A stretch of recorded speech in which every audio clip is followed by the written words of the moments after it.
Hey everybody, it's Jennifer Little Fleck with episode 5 of Autobiology Bits, where we are going to answer the question, am I doomed if I inherit bad genes from my parents? Come on, you've all heard those stories of families where all the men die by the age of 45 from a heart attack, or even maybe now you're noticing in your own family that your parents maybe not doing so hot and they're going the same pathway or direction that your grandparents went in, or even your great-grandparents. So now you're waking up every morning looking at yourself in that bathroom mirror saying, oh my God, is that going to be me in 20, 30, 40 years? Help! Is there nothing that I can do to be healthy and live longer? And I'm here to tell you today that for the most part, for most of us, the answer to that question is yes. There's tons of things we can do. I know, it's so exciting, so exciting. So yes, today we are going to introduce some mind-blowing information to you, and we're going to continue in episode 6 with more mind-blowing information because there's just so much good stuff, and I want to make sure that you get it.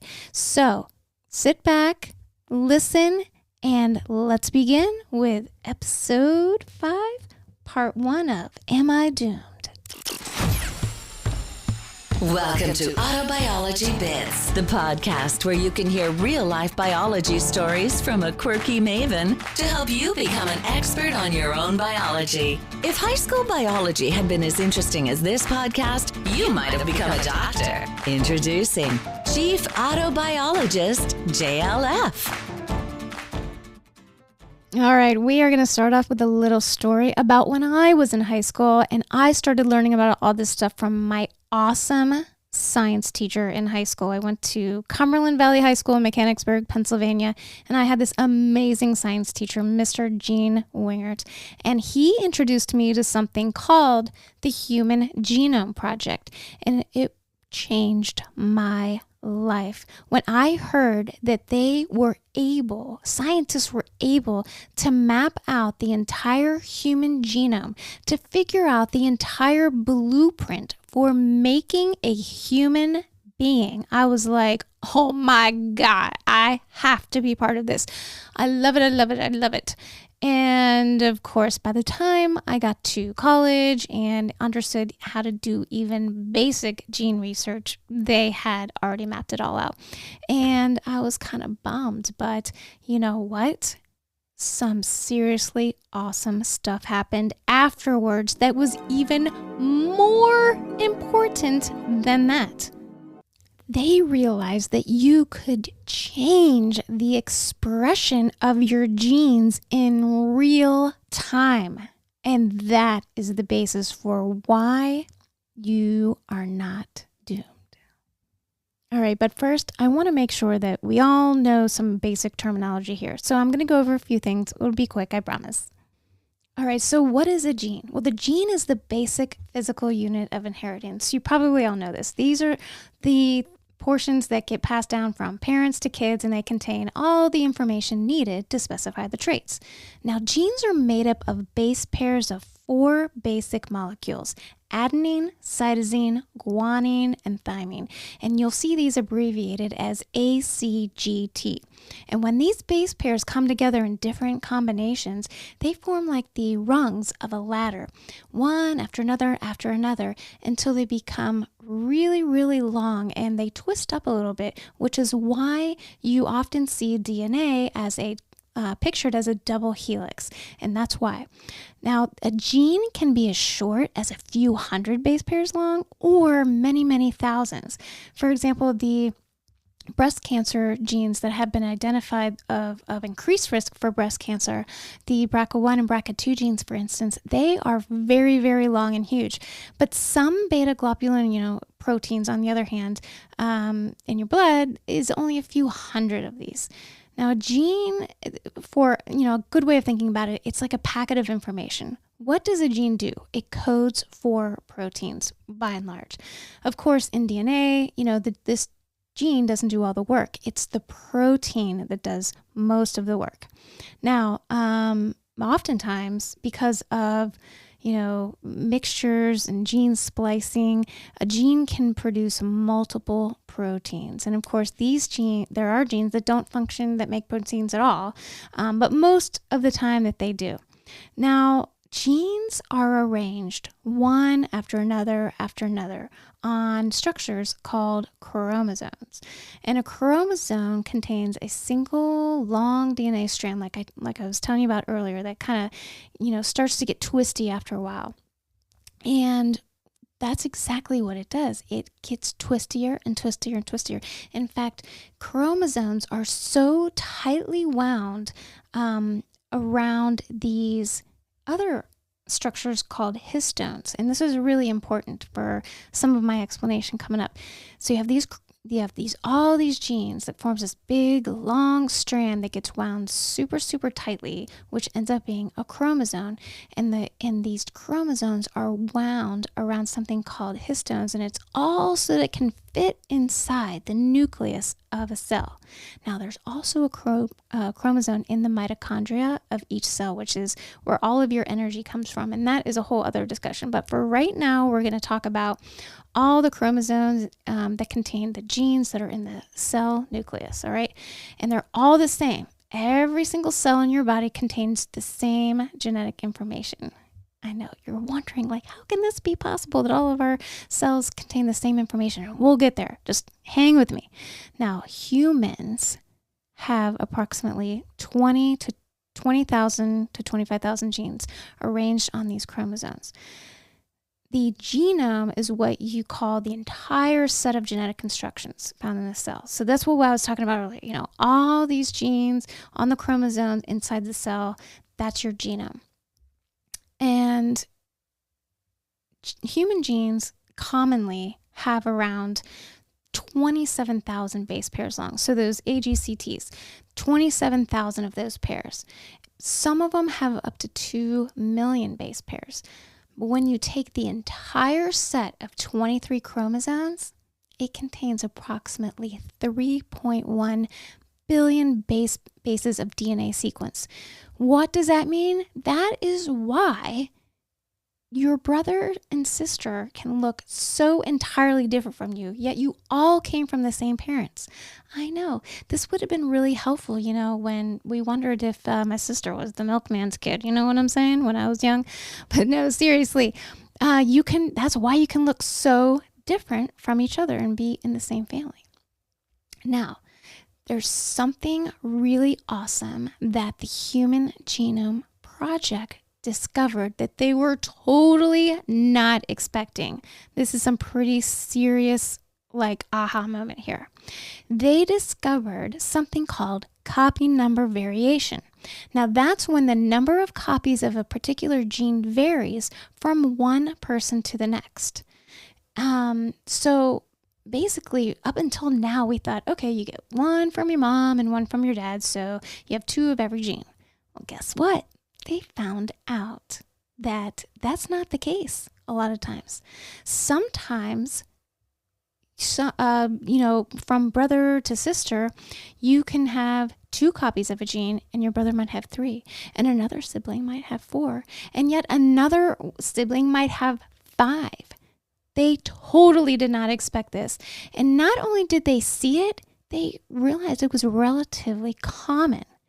Now, it's turning out that this copy number variation explains a lot of things about certain diseases that they couldn't figure out. So here is an example. Last year, I was hired to write some launch training for a gene therapy product. And how this gene therapy product came about was there was a disease that is just dreadful. It is a genetic disease, and it involves a person having a defective gene that makes a particular protein that is absolutely necessary for muscle development. And when you have problems with muscle development, that means that you typically do not live very long because your heart is a muscle. You need muscles to breathe, to take the, your diaphragm is a huge muscle, and it's devastating. And most of the time, babies who are born and it's discovered that they have this condition, they just don't live very long. But there were some people who managed with this disease to live into their 20s, 30s, and, now even 40s. And they couldn't figure out what the difference was between all these people. Why were some of these people less afflicted? Why were they living longer? Okay. Well, it turns out that there was a similar gene right next to the gene that was defective that made about maybe a quarter to a third of the protein necessary for muscle development. But it just wasn't enough, right? So even if they had 2 copies of that other gene, it still wasn't enough. They needed the full 100%. Well, what they were able to do is, through gene therapy, is reprogram the second gene to make more than a quarter to a third. They were able to come up with treatments that force that gene to produce more protein. But you're still like, but Jen, what does copy number variation have to do with all of this? Well, guess what? Some people were born with not just 2 copies of the other gene that makes the protein, but they were born with 3 copies, 4 copies, even 5 copies.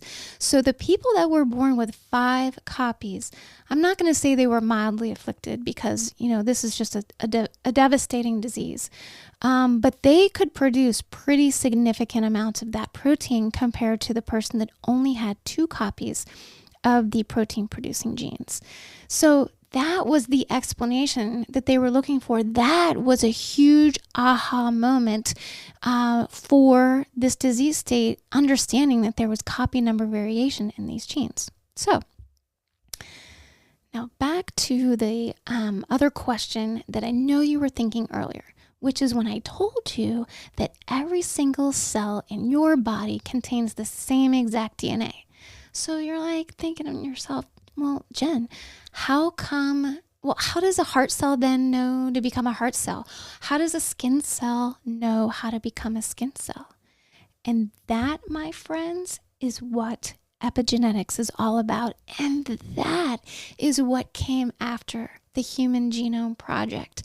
Epigenetics is the study of heritable traits that do not involve alterations to the underlying DNA sequence, but it all has to do with whether or not the gene is expressed and how it's expressed. I know this may seem like kind of like crazy science fiction, but no, it's really true. And if you understand the modifications that control how certain genes are turned on or off in individuals in real time, then you can explain a lot of things, like why twins, as they get older and are exposed to different things in the environment or eat differently, end up different at the end of their lives. It explains so many differences in twins, but like I said, the biggest question that they were trying to figure out was, how does a heart cell differ from a nerve cell or a skin cell or a brain cell? So these modifications that happen in real time that helps the body decide what gets expressed and what doesn't, which determines how a cell ends up developing or how a cell ends up changing, happens in primarily 2 ways. The first way is called DNA methylation. And that is when a methyl group, which for all you people who totally slept through organic chemistry, a methyl group is 1 carbon and 3 hydrogens, so CH3. It's when a methyl group binds to the DNA strand, and when that happens, it always silences the gene. All right, so anytime you have DNA methylation, silences the gene. Gene cannot make that protein that it's programmed for. The other way is called histone modification. Remember where we heard the term histone? That's right. The chromosomes get super tightly wound around histones so that they can fit inside the nucleus of a cell. So this histone is a protein. And when this changes in this histone protein, well, these changes end up resulting in a loosening or a tightening of the DNA that's wound around it. And when that happens, different regions of the DNA are exposed or hidden, which means they can be now expressed when they couldn't before because they were too tightly wound, or now they're not expressed because now they're super wound. I want you to think of making a tie-dye shirt. Right? So you wind up the t-shirt really, really tightly, and then you pour dye on the outside, and then you let it sit, right? And then when it dries, you unwind it, and all the parts that were on the inside not exposed to the dye, it's still white. But all the parts that were on the outside now have dye on them. Same principle in general, in theory. So like I said, now we understand, like, holy crap. Like, there are things that can change how our DNA gets expressed in real time. And here's the big thing about this other discovery. This discovery wasn't enough. These changes are able to be inherited to the next generation. You can pass these changes on to your child that happened to you after you were born. Crazy. And you're like, but Jennifer, what causes these changes? And that, my friends, is what we're going to talk about in episode number 6. All right, it's time for What Did We Learn Today? So real quickly, we learned that the gene is the basic physical unit of inheritance that parents pass to offspring and contain all the information needed to specify traits, and that the genome is the entire blueprint for the entire human body of how to make a human. We have 20 to 25,000 genes in the human genome, humans do. And they are all arranged on 23 pairs of chromosomes that are tightly wound around histones, and they are all jammed inside the nucleus of a cell. And all cells contain the exact same genetic information. And how this is expressed from cell to cell, which makes a heart cell different from a nerve cell, different from a skin cell, that is called epigenetics, which is the study of heritable, keyword there, we can pass this down to our kids, heritable traits that change in real time, which means it doesn't involve altering the underlying DNA sequence, but how it's expressed. A huge finding for us is copy number variations. The fact that, no, we don't just have 2 copies of every gene necessarily, one from our mom and one from our dad. We can have 2, 3, 4, 5 copies of a single gene. We learned that there are 2 ways that epigenetic changes can happen: DNA methylation and histone modification. And what causes either one of these? Well, that's the topic of episode number 6. Do you have an autobiology question for Jennifer? Ask it at autobiology.net or Instagram at autobiology with Jennifer. And keep listening to see if your question has been featured. And remember, anyone can be an autobiologist. This podcast is for information purposes only. Any of the discussions or products held herein are not in any way offered as prescription, diagnosis, nor treatment for any disease, illness, infirmity, or physical condition. Any form of self-treatment or alternative health program necessarily must involve an individual's acceptance of some risk, and no one should assume otherwise. Persons needing medical care should obtain it from a physician. Consult your doctor before making any health decision. Statements and views expressed on this podcast are not medical advice. The podcast host may have direct or indirect financial gains from products discussed on this podcast.